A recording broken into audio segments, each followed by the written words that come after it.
Assalamualaikum warahmatullahi wabarakatuh. Waalaikumsalam warahmatullahi wabarakatuh. Perkenalkan, nama saya Jundi Gifari. Saya dari Prodi S1 Keperawatan, Setikos Dr. Subadi Jember.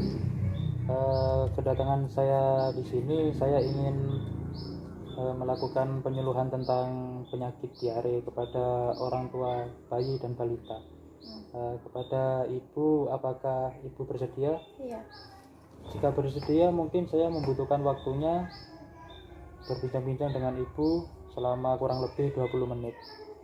Bisa dimulai, Bu? Iya, bisa. Nah, baik, jika bisa dimulai, sebelumnya maaf, ini ada leaflet dari kami tentang materi diare. Bisa dibuka, Ibu. Sekarang saya akan membahas materi tentang diare, yaitu di leaflet itu ada pertanyaan apa itu diare. Jadi begini, Bu, ya.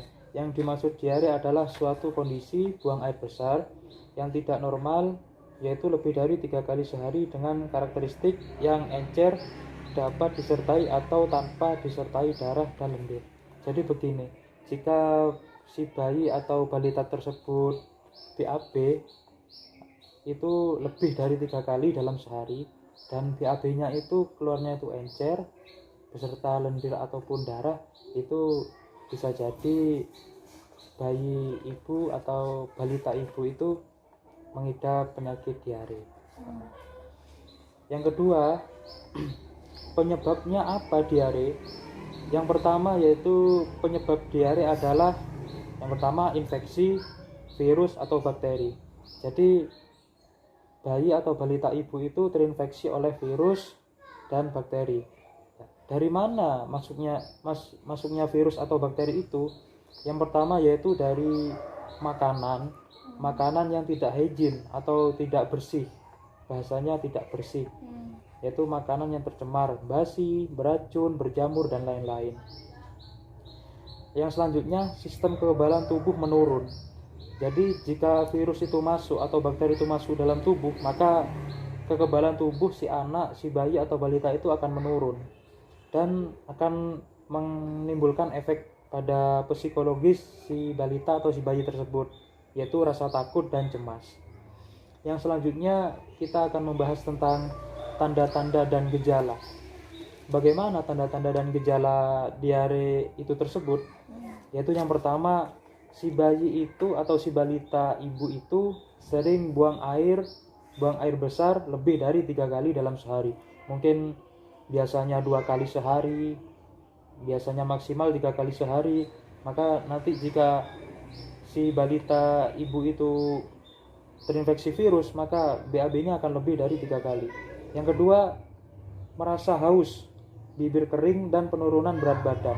Jika bayi ibu itu mengidap diare, maka bayi atau balita ibu itu akan kehausan, bibirnya kering dan penurunan berat badan. Yang selanjutnya yaitu anus dan sekitarnya lecet karena seringnya BAB. Karena terlalu sering BAB, biasanya 2 kali sehari, maka akan mengakibatkan lecet pada anusnya itu tersebut. Dan yang terakhir, dari tanda dan gejalanya, frekuensi kencing menurun. Biasanya kencingnya itu banyak, kan memakai pampers biasanya kalau bayi itu kencingnya sedikit. Jadi kekurangan cairan. Dan bagaimana penanganannya? Kita bahas tentang penanganannya, yaitu yang pertama, dapat dimulai di rumah dengan minum larutan gula, garam, larutan oralit, dan tetap minum ASI. Jadi jika ada gejala seperti yang tadi sudah kita bahas, maka tindakan yang pertama, ibu selaku yang mengasuh bayi dan balitanya ibu, tindakan pertama yaitu memberi minum larutan gula dan garam. Bisa ditakar sendiri, harus imbang gula dan garamnya. Dan yang kedua, caranya memberi minum larutan oralit. Biasanya ada di toko atau di apotek terdekat itu ada oralit. Dan yang paling harus diperhatikan, tetap mengkonsumsi ASI dari ibu sendiri. Dan yang selanjutnya, tetap makan dan minum. Jangan biarkan nanti jika bayi dan balitanya tidak nafsu makan ataupun rewel, harus tetap menjaga makan dan minum itu harus tetap dikonsumsi atau tetap masuk dalam tubuh si bayi, Bu ya. Yang ketiga, istirahat yang cukup. Yang keempat, jika bayi ibu atau balita ibu selama ada tindakan di rumah itu tetap tidak ada perkembangan, maka harus segera dibawa ke puskesmas dan rumah sakit terdekat. Baik, sampai sini apakah ada yang dipertanyakan, Ibu? Enggak. Jika tidak ada, mungkin boleh saya lanjutkan lagi. Ya. Sekarang yang paling akhir dan yang paling penting, yaitu sebelum kita terjangkit penyakit, maka sebaiknya kita harus mencegahnya ya. Jadi materi yang terakhir yaitu cara pencegahan diare. Cara mencegahnya yaitu yang pertama, mencuci tangan setelah melakukan tindakan apapun. Seperti ibu kan repot di rumah, sering masak, mengasuh, menyapu dan lain-lain, beres-beres di rumah. Alangkah baiknya ibu sebelum berinteraksi atau berhubungan langsung dengan si bayi, baik itu memberi makan, minum ataupun menyusui, alangkah baiknya ibu cuci tangan terlebih dahulu. Dan diperhatikan jika si balita itu sudah mengerti pegang ini pegang itu, maka kita sebagai orang tua harus mengingatkan atau memberi contoh yang baik untuk cuci tangan kepada anak kita. Yang selanjutnya yaitu BAB pada tempatnya.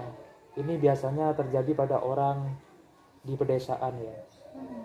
Sebelum saya lanjut, ibu biasanya BAB di mana? Di rumah, di WC atau di sungai? Di sungai. Di sungai.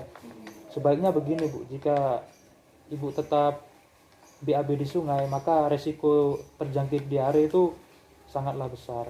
Sebaiknya ibu BAB di rumah, membuat WC dan terus melakukan BAB di rumah, jangan sampai di sungai. Untuk mencegah tadi itu masuknya virus dan bakteri. Dan yang selanjutnya, jangan makan di sembarang tempat. Alangkah baiknya kita sebagai orang tua itu memberi makan anak kita itu makanan hasil masakan kita sendiri. Jangan terlalu sering makan di luar rumah, di warung atau pinggir. Kan kita tidak tahu bagaimana mereka mengolahnya dan bagaimana apakah makanan itu sudah bersih ataupun tidak. Yang selanjutnya yaitu menggunakan air matang untuk diminum. Ibu sendiri bagaimana mengkonsumsi air minum itu dari masakan sendiri atau air mentah langsung dikonsumsi atau beli? Direbus. Itu baik, Bu, bisa diterima kalau direbus. Jangan sampai memberi minum air mentah langsung dari sumur, Bu ya. Meskipun dari PDAM kan benar jernih, tapi kan kita tidak tahu apakah di dalamnya itu ada virus atau bakteri yang terkandung dalamnya. Dan selanjutnya yaitu meletakkan makanan di tempat yang tertutup. Lah, ini biasanya sering terjadi di masyarakat, tidak memperhatikan bagaimana menjaga makanan. Jadi salah satu penyebabnya masuk bakteri dan kuman itu dari lalat. Lalat kan hinggap di mana-mana, di sampah, di kotoran, di mana-mana. Jadi lebih baiknya kita menyimpan makanan kita itu dikurung atau ditutup dengan kain, seperti di masakan Padang itu kan ibu tahu sendiri kan, ada kainnya begitu. Itu untuk mencegah lalat untuk berhinggap ke makanan kita. Sampai sini apakah ada yang dipertanyakan tentang materi diare, Bu? Enggak ada, udah jelas. Jika sudah jelas, coba sedikit ibu jelaskan, jika ibu memang benar-benar paham, bagaimana diare itu? Diare itu buang air besar sehari lebih dari 3 kali. Ya. Terus keluarnya ada berupa cair, ada lendirnya, juga bisa keluar darah. Ya. Mungkin baik, sampai sini ibu benar-benar paham dengan materi yang telah saya berikan. Untuk pertemuan selanjutnya mungkin minggu depan saya akan kesini lagi untuk mengevaluasi bagaimana, apakah ada perkembangan setelah saya memberikan materi diare ini. Sebelum saya undur diri, mohon maaf jika dari awal ada kata-kata yang kurang berkenan saya mohon maaf. Jadi wassalamualaikum warahmatullahi wabarakatuh. Waalaikumsalam.